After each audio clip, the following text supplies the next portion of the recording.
Com vocês, o vídeo mais longo da história desse canal, Maria Rosa batendo um papo com o professor Samir e professora Sueli sobre práticas análogas à escravidão na atualidade.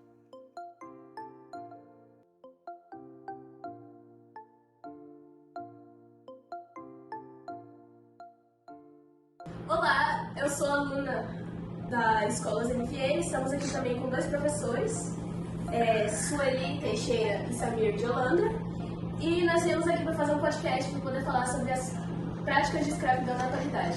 Então, professores, nós gostaríamos que vocês se apresentassem, falassem um pouco mais sobre a formação de vocês. Eu sou Sueli Teixeira, formei em letras português e inglês em 1999, em Cascavel, e moro aqui no Mato Grosso desde o ano 2000. Em 2017, me formei também em Direito pela Unic, a qual Anhanguera. Eu trabalho nas duas profissões.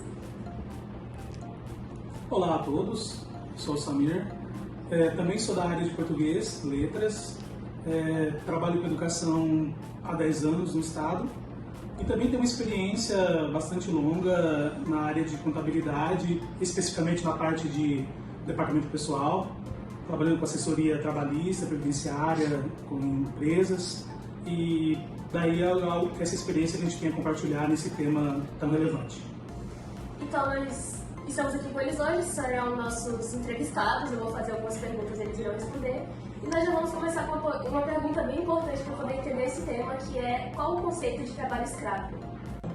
Então, de acordo com o Código Penal brasileiro, o trabalho escravo é aquele trabalho forçado ou com jornada exaustiva ou com condições degradantes, e também pode ser com restrição à locomoção por dívida com o empregador. Então não precisa que todas as coisas aconteçam ao mesmo tempo. Uma das coisas acontecendo já se caracteriza como trabalho escravo.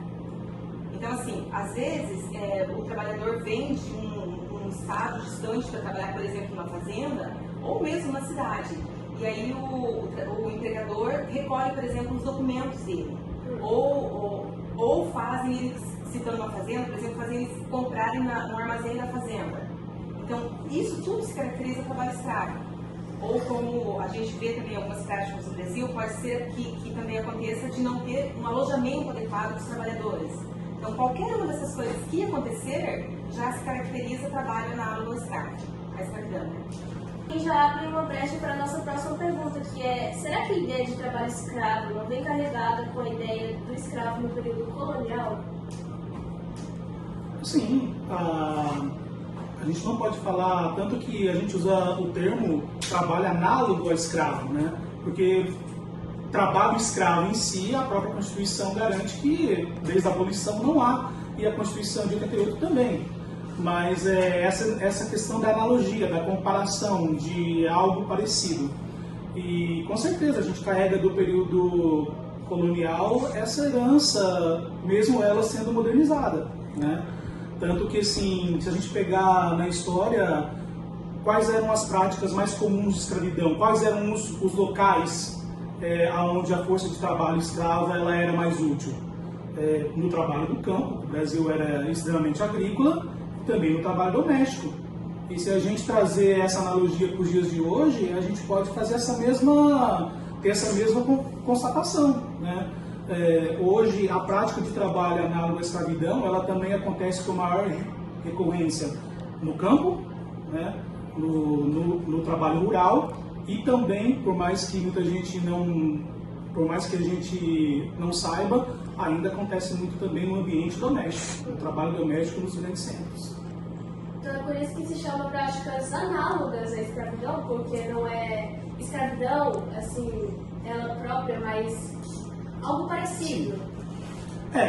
E para a população em geral, para quem não é aquela questão do escravo ali sobre milhões sendo trancafiado, mas como a Sueli explicou, é a questão de estar, principalmente hoje, o grande problema é a questão da dignidade humana, né? É a questão do trabalho degradante ao ser humano. É a questão do trabalho degradante ao ser humano.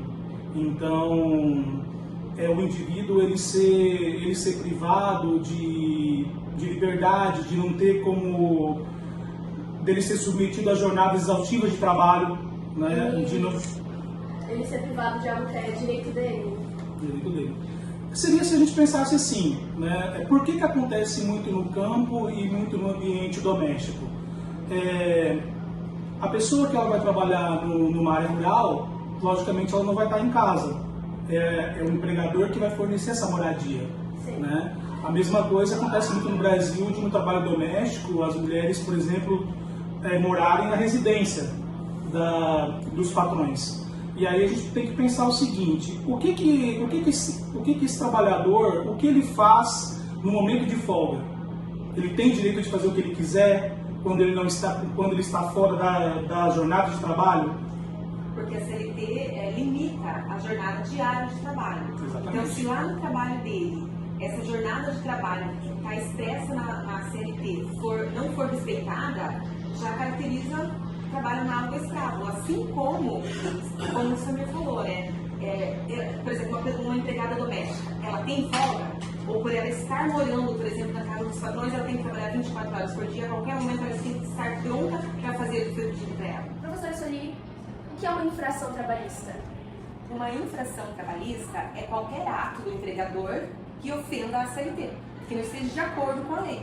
Então, nós temos regras, porque a CLT é a consolidação das leis de trabalho. Se o empregador não obedecer às leis que estão apostas, por exemplo, não assinar carteira, o próprio contrato, né, de experiência ou não, contrato de trabalho, as horas extras, as folgas, 13º, são todas coisas, é todo o direito do trabalhador que estão previstos na lei. Então, qualquer uma dessas coisas que estão previstas na lei e que o empregador não cumprir é uma infração. E quando acontece uma infração trabalhista, quem vem na empresa, ou essa empresa pode ser rural ou urbana, quem vai até lá para fazer a verificação é um fiscal ou um fiscal auditor do Ministério do Trabalho. E aí, se constatando essa infração, né, é que vai gerar a multa e as demais consequências acarretadas para o empregador que estiver desrespeitando as leis trabalhistas. Certo, então tem ali as leis e o empregador ele tem que seguir elas, né, para não ser uma infração trabalhista. Exatamente. Tudo que ele não obedecer é uma infração e ele pode ser autuado a qualquer momento, né, em decorrência disso. Até é importante a gente estar falando sobre isso, porque muitas pessoas não sabem que tem um número de denúncia. O Disque 100 é justamente para denunciar o trabalho análogo ao escravo no Brasil. E é justamente a infração a certas leis da CLT que o Ministério do Trabalho e a legislação vão configurar como trabalho análogo ao escravo. É essa questão de o funcionário, do empregado, ele ser exposto a uma jornada de trabalho muito extenuante, né? De no fim de semana ele não ter as folgas que estão combinadas no contrato de trabalho. Se ele está numa área rural, ele não ter liberdade no horário de folga dele, no descanso semanal, ele fazer o que ele quiser, ele ir para o que a gente tem que ter em mente é que o grande drama do trabalho análogo ao escravo é essa condição humana. É da pessoa humana, ela ter a sua liberdade restrita, o seu direito de ir e vir, né, fazer, porque como trabalhador eu tenho um compromisso na minha jornada de trabalho. Eu tenho deveres também. A CLT não é só para o empregador, é para o empregado também. Mas a questão é, o que eu devo fazer, qual o meu direito, qual a minha liberdade, o que eu posso fazer quando eu não estou trabalhando, no meu descanso diário e no meu descanso semanal. Então é nisso que geralmente ocorre esse tipo de problema, porque o empregado está numa área rural muito longe, né? Então ele pode ter esse direito cerceado. Além de outras coisas, né? A parte a gente mencionou a questão do salário, né? A gente não pode pensar assim que o trabalhador análogo ao escravo, ele não tem salário. Ele pode até ter, mas que tipo de desconto é permitido? Né? Ele pode receber parte desse salário em outras coisas que não é em espécie? Não, né? Mas a legislação tudo isso está regulado na legislação. A CLT diz exatamente que o trabalhador tem que receber o salário dele em espécie, com alguns descontos se o empregador ele fornece alimentação e moradia. Há compensação disso? Há também, mas tudo isso é devidamente legislado. Então, tipo, a gente, no caso, eu, por exemplo, como trabalhadora, eu teria que cumprir o meu dever como trabalhadora, mas o meu patrão também teria que cumprir o dever dele. Exatamente. Inclusive, isso é crime, né? Quem sujeita o trabalhador a trabalhos análogos à escravidão está previsto no Código Penal e pode ser levado para reclusão realmente e cumprir uma pena de 2 a 8 anos na cadeia realmente, né? Se ele for autuado, se ficar comprovada essa prática de trabalho análogo à escravidão. Certo. É importante frisar que isso, o senso comum pode dizer que mas isso acontece pouco no Brasil ou não acontece. Acontece todos os anos, né? Só no ano passado, 2022, mais de 2.000 trabalhadores foram resgatados pelo Ministério do Trabalho nessa questão. Então não é pouca gente, não são poucos casos. Anualmente são milhares de trabalhadores que são resgatados nessa condição. Então, a gente já até acabou falando um pouco sobre esse assunto, e a próxima pergunta seria como que se dão essas práticas de trabalho escravo na atualidade? Daí, vocês falariam um pouco das experiências de vocês que já tiveram? Olha, a gente pode citar, por exemplo, alguns casos famosos que aconteceram no Brasil, como em alguns lugares que foram resgatados trabalhadores que estavam trabalhando, por exemplo, sem folga semanal ou sem folgas intra-jornada, que a gente diz que é aquela folga. Por exemplo, se um trabalhador trabalha mais de 4 horas durante o dia, ele tem que ter pela lei 15 minutos de folga. Ou se ele trabalha mais de 6, né, 8 horas, ele tem que ter intra-jornada no dia 1 hora do almoço, da refeição. Então, foi resgatado no Brasil trabalhadores que não tinham isso, que ficavam na casa da pessoa trabalhando mês a mês sem folga nenhuma, nem entre jornada e nem final de semana, né? Que em vez de trabalhar as 8 horas diárias, estava trabalhando 14, 16 horas. E às vezes, foi resgatado também no Brasil trabalhadores que estavam em uma determinada área rural e que trabalhavam e que ficavam devendo para a fazenda, né? E a fazenda não entregava os documentos para essas pessoas voltarem para casa, porque a dívida que eles tinham adquirido no local de trabalho era maior do que eles recebiam por mês.